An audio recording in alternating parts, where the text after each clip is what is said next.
Hey guys, welcome back. In the last few sessions, we have discussed about the functional interface, and we have written some code on the functional interface as well. So in this session, we will be discussing about the lambda expression. Lambda expression is also known as lambda calculus. Lambda calculus is a big change in the mathematical world. Lambda calculus was introduced in 1930s. In 1930s, we got this lambda expression to the mathematical world. Because of the benefits of lambda expression, this concept slowly started using in the programming world as well. Because of its popularity, it slowly started using in the programming languages as well. Lisp is the first programming language which uses the lambda expression. The other languages like C Sharp, .NET, the other languages like C Sharp, .NET, C Objective, C++, Python, and Ruby, and at last in Java. The main objective of this lambda expression is to bring benefits of functional programming into the Java. Now, let's see the definition of what is lambda expression. What is lambda expression? What is lambda expression? What is lambda expression?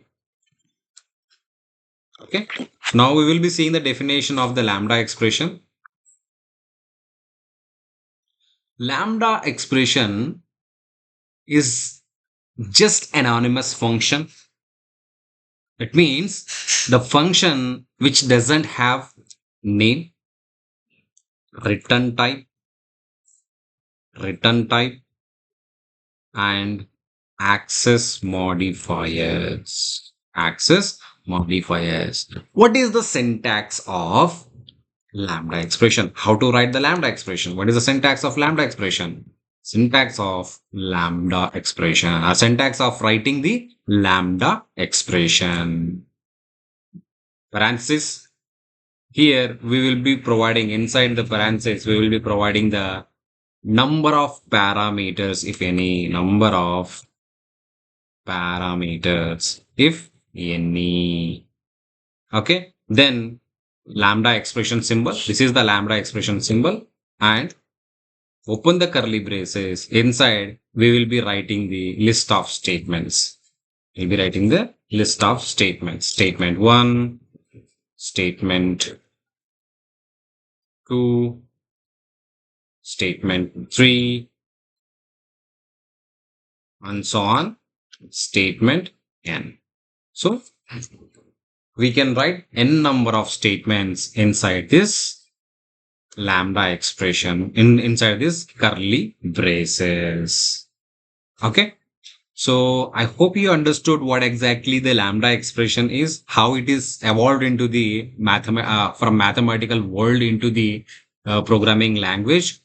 In the next session, we will be seeing some of the examples on the lambda expression. Until then, thank you for watching.